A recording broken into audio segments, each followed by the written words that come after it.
घाटी के युद्ध में कंधा से कंधा मिला के लड़ने वाला हजारों भीलों का खून बहा है उस हल्दी घाटी के युद्ध में। और उसका सेनापति जो भीलों का नेतृत्व कर रहा था, उसका इतिहास खत्म करने की बात आ रही है। महाराणा प्रताप खुद के भाइयों पे भरोसा नहीं करते थे जितना भीलों पे भरोसा करते थे। ये प्रश्न समाज के लिए और समाज के वे सारे पुरोधा जो चाहते हैं कि एक जीवन मूल्य के साथ हमारा अपना क्षेत्र रहा है, उसको लेकर सब चिंतित हैं। लेकिन कुछ लोग हैं जो आदिवासी हिंदू नहीं ऐसा कहते हैं, वो लगातार ऐसा कहते आए हैं और ये जब एजेंडा देखते हैं इसकी पृष्ठभूमि में।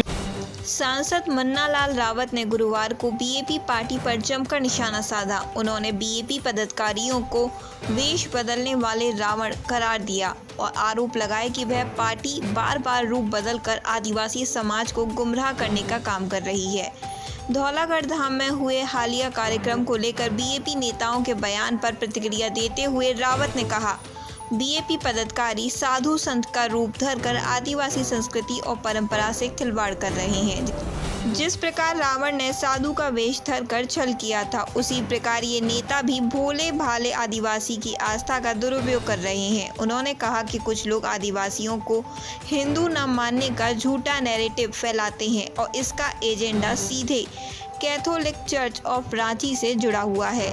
रावत ने इतिहास का हवाला देते हुए कहा कि नेहरू काल में वेरियर एल्विन नाम का पादरी भारत आया था, जिसके विचारों और विमर्शों को आज भी यह विचारधारा आगे बढ़ा रही है। सांसद ने आगे कहा, ये वही लोग हैं जो कभी अशोक गहलोत सरकार के साथ थे, बाद में अपनी पार्टी को ही खत्म करके नई पार्टी के नाम पर सामने आ गए। ऐसे नेता दोहरी राजनीति करते हैं और समाज को बांटने का काम करते हैं। रामचरितमानस और वाल्मीकि रामायण का उल्लेख करते हुए रावत ने कहा, जैसे रावण साधु का वेश धरकर सीता माता का हरण करने आया था, वैसे ही ये नेता रूप बदलकर समाज को भ्रमित कर रहे हैं। भगवान कृष्ण के जीवन में भी पूतना राक्षसी रूप बदल कर आई थी। बीएपी के लोग भी कभी पूतना और कभी रावण की तरह समाज में छल करने आते हैं। रावत ने जोर देकर कहा कि भाजपा हमेशा आदिवासी संस्कृति, आस्था और परंपराओं की रक्षा के लिए प्रतिबद्ध रही है। पार्टी का लक्ष्य शिक्षा, स्वास्थ्य और विकास योजनाओं को आदिवासी अंचल तक पहुंचाना है, जबकि बीएपी केवल झूठ और अफवाहें फैलाकर राजनीतिक लाभ उठाने की कोशिश कर रही है। उन्होंने जनता से अपील की है कि वे इन कपट चालों में ना फंसें और सच को पहचानें। Bureau report NP news 24।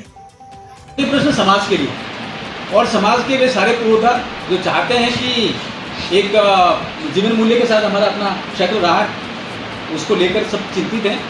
लेकिन कुछ लोग हैं जो आदिवासी हिंदू नहीं ऐसा कहते हैं, वो लगातार ऐसा कहते आए हैं और ये जब एजेंडा देखते हैं, इसके पृष्ठभूमि में जाते हैं, तो ये कैथोलिक चर्च ऑफ रांची से निकला हुआ एजेंडा है। थोड़ा इतिहास में देखते हैं तो एक पादरी जवाहरलाल नेहरू जी के टाइम में यहाँ भारत में आया था, वेरियर एल्विन, जो बाद में पद्म विभूषण से भी उन्होंने सम्मानित किया था। उस पादरी के जितने भी नैरेटिव थे, विमर्श थे, वो सभी बातों को आगे बढ़ाता हुआ ये विचार दिखता है। आपने धौलागढ़ का जो जिक्र किया, मैं आपको स्पष्ट करना चाहता हूँ, धौलागढ़ हमारे क्षेत्र में आस्था का केंद्र है, भगवान शिव के का केंद्र है और हम सभी के लिए आराध्य। और बकायदा धौलागढ़ डमरू वाजे महाराज ऐसे करके पूरे क्षेत्र में हम लोग बचपन से सुनते आए हैं और ये बहुत आस्था का प्रतीक है। लेकिन कुछ लोग हैं, उन लोगों के बारे में 2-3 बातें जानना बहुत जरूरी है। पहला तो ये कि ये लोग कैथोलिक चर्च ऑफ रांची का एजेंडा दिलाते हैं। दूसरा, ये समाज को तोड़ना और बांटना चाहते हैं, ये झूठे हैं।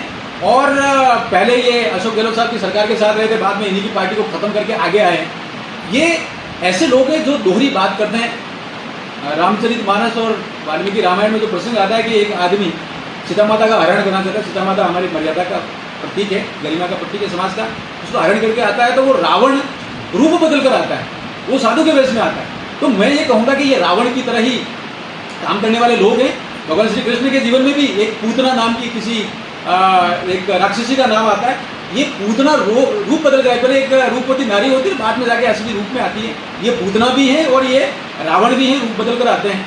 आप देखिएगा, समाज ने पहचान लिया है इनको। धौलागढ़ का किस्सा तो है, लेकिन आप थोड़ा डूंगरपुर चलेंगे तो वहाँ पिछले दिनों जिला परिषद का एक वार्ड का चुनाव हुआ, पीठ क्षेत्र उसको बोलते हैं, पीठ से ये बहुत बुरी तरीके से हारे हैं। और समाज ने जागरण के साथ में ही इनकी जो चेहरा है, असली चेहरा रावण वाला, पूतना वाला, वो समझ लिया है। मैं ये कहूँगा, आग्रह करूँगा सभी सज्जन शक्ति से जो अच्छा विचार करते हैं, मिलकर रहना चाहते हैं, सामाजिक समरसता को बरकरार रहना चाहते हैं, इतिहास के वो समृद्ध मूल्यों के साथ रहना चाहते हैं, वो सभी ये सोच रहे हैं कि ये दोगले हैं, ये झूठे हैं और ये केवल राजनीति करने के लिए आए हैं।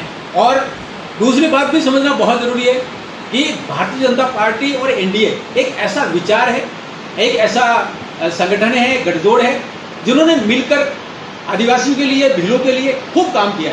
अपने अलग जो यहाँ का रिजर्वेशन है उसकी बात कर दें, यहाँ के विकास को लेकर बड़ी मुद्दा, जैसा कि मैंने जाखम का एक्सेस पानी जैसलमेर के साथ लाने की बात की। इसके अलावा भी धरती आबा जनजाति उन्नत ग्राम अभियान के माध्यम से गांव की 25 समस्याओं को आइडेंटिफाई करके 100% उसको समाधान करने की तरफ तेजी से आगे बढ़ रहे हैं। ऐसे बहुत सारी बातें हैं। केंद्र में जनजातियों का मंत्रालय खोला, तो ये सारी जो बातें हैं ये सारी की सारी एनडीए के साथ में, लेकिन राजनीति का कुछ गठजोड़ है, वो सारी बाहरी विचार है, वो यहाँ आया है, उसको रुकना चाहिए। झाडोल विधानसभा क्षेत्र के निवासियों के लिए एक खुशखबरी। अब इलाज के लिए दूर दराज नहीं जाना पड़ेगा, क्योंकि झाडोल को मिला है उसका पहला अत्याधुनिक मल्टी स्पेशलिटी अस्पताल इंसानियत हॉस्पिटल, जो अगस्त महीने से नवीन सेवाओं और अनुभवी चिकित्सकीय टीम के साथ आपकी सेवा में तत्पर रहेगा। 150 बेड वाला इंसानियत हॉस्पिटल इंसानियत हेल्थ केयर ट्रस्ट से संबद्ध आपको प्रदान करता है विश्वसनीय स्वास्थ्य सेवाएं। एक ही छत के नीचे यहाँ उपलब्ध हैं अत्याधुनिक चिकित्सा सुविधाएं और विशेषज्ञ विभाग, neurology, orthopaedic, urology, obs and gynaec, ophthalmology, general medicine और जनरल सर्जरी, पीडियाट्रिक और साथ ही CT scan, 3D sonography, 500 ml digital x ray, उन्नत लेबोरेटरी, ब्लड बैंक और 30 बेड का आधुनिक आईसीयू भी उपलब्ध है। एक बेहतर स्वास्थ्य सेवा का वादा लेकर इंसानियत हॉस्पिटल आपका स्वागत करता है अपने नए भवन में। हमारा पता नेशनल हाईवे 58 ईस्ट, आमोड रोड, तुमदर, तहसील फलासिया, जिला उदयपुर, राजस्थान। अधिक जानकारी के लिए कॉल करें 8955 780 248। इंसानियत हॉस्पिटल, क्योंकि हर जिंदगी मायने रखती है।